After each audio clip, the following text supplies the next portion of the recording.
دنیا کے آخری کناروں تک جماعتوں نے پہنچ کر اذانیں دی ہیں، نمازیں پڑھی۔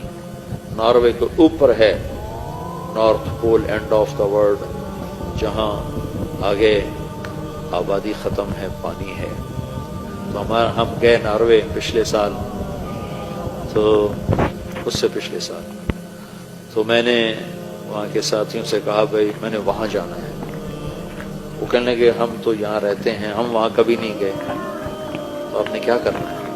میں نے کہا ادھر جا کے اذان دینی ہے، نماز پڑھنی ہے، دعوت دینی۔ اللہ کے نبی کی بات ہے کہ دنیا کے آخری کنارے تک اللہ میری بات پہنچائے گا۔ بس یہ شوق ہے کہ مجھ سے پہلے بھی لوگ پہنچے ہوں گے، پر میں بھی ان میں شامل ہونا چاہتا ہوں کہ میں کہوں کہ یا رسول اللہ میری ملاقات ہو، تو یا رسول اللہ میں نے آپ کا نام اس آخری کنارے پر بھی لیا تھا۔ تو وہ پھر مجھے ڈرانے لگے، 2 گھنٹے کی فلائٹ ہے، 4 گھنٹے کی ڈرائیو ہے، آپ تھک جائیں گے۔ میں کہا نہیں، جانا ضرور ہے، ہماری ادھر تھی تو نہیں تشکیل پر، میں نے جانا ضرور ہے۔ تو خیر 2-4 ساتھی وہاں کے لیے کچھ اپنے، وہاں سے ہم 2 گھنٹے کا سفر کر کے پہنچے۔ پھر وہاں سے آگے، وہاں ایک چھوٹا سا شہر تھا آلٹا، تو میں دیکھ کے حیران ہو گیا، وہ بالکل ٹاپ پر ہے۔ وہاں 2 مہینے سورج نکلتا نہیں، دسمبر جنوری، اور 2 مہینے سورج ڈوبتا نہیں، جون جولائی، یہ 2 مہینے ڈوبتا نہیں۔ تو وہ آلٹا دنیا کا آخری شہر ہے نارتھ میں، وہاں سے روزہ جماعتیں نکلی تھی، اور وہاں گشت ہو رہا تھا، اور وہاں تعلیم ہو رہی تھی۔ کون تھے وہاں؟ صومالیہ کے مسلمان۔ صومالین جب نکلے تو مائیگریٹ ہوئے، تو مختلف جگہوں پہ آباد ہوئے۔ صومالین مسلمان، انہوں نے وہاں مسجد بنائی بڑی خوبصورت چھوٹی سی، وہاں سے روزہ جماعت 3 دن کی جماعتیں نکل رہی تھیں، گشت ہو رہا تھا، تعلیم ہو رہی تھی۔ انہوں نے ہمیں گاڑیاں ہو گئی، تو میرے سامنے بیٹھا، کیا کہ تو میری سن، تو ادھر کیا دے، تو یہاں ٹیچر بن کے بیٹھا ہے کہ میری سننے بیٹھا؟ اچھا پھر میری سن۔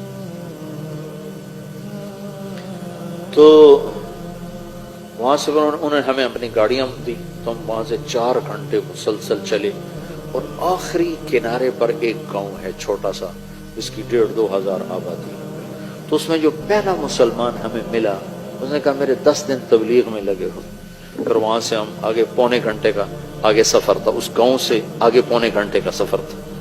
تو اس وقت کوئی رات کے 12 بج رہے تھے اور سورج ابھی کھڑا تھا، 4 اگست تھا، تو اگست میں سورج ڈوبنا شروع ہو جاتا، تمہارے پہنچتے پہنچتے سورج ڈوب گیا۔ تو پتہ چلا کہ 25 منٹ کے بعد سورج نکل آئے گا، صرف 20 منٹ اس نے ڈوبنا، پھر نکل آنا ہے۔ تو 20 منٹ میں ہم نے مغرب بھی پڑھنی ہے، عشاء بھی پڑھنی ہے، فجر بھی پڑھنی، تینوں نمازیں پڑھنی۔ وہ ٹائم ہی تھوڑا، اتنی 20 منٹ کی رات تھی، پہلے تو سورج چل رہا تھا، ہم پہنچے تو سورج ڈوب گیا۔ اب وہاں سے پتہ چلا، وہ جو ہمارے ساتھ تھا، وہ جس کے 10 دن لگے تھے، کہ 20-25 منٹ بعد سورج باہر نکل آئے گا۔ تو خیر اتنی شدید ٹھنڈ اور سرد ہوا، میں نے ایک مفلر سا لپیٹا اور گاڑی سے نکل کے دوڑ لگائی۔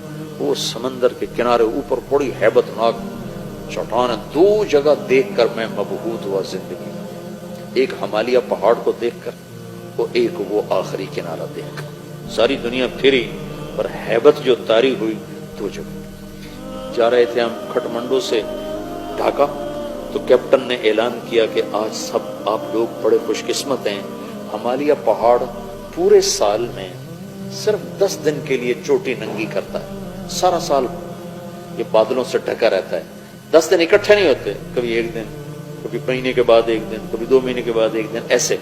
تو کہا وہ سال میں صرف 10 دن کے لیے ننگا ہوتا ہے، آج ہمالیہ پہاڑ سے بادل کوئی نہیں، آپ دیکھ سکتے ہیں۔ آپ یقین مانو، میں ادھر بیٹھا تھا، اعلان سن کے ادھر گیا دوسری کھڑکی طرف، تو دیکھ کر میں ایسے ہو، ایسی ہیبت میرے اوپر طاری، والجبال اوتادا، اور ہم نے پہاڑوں کو کیل بنا کے گاڑ دیا۔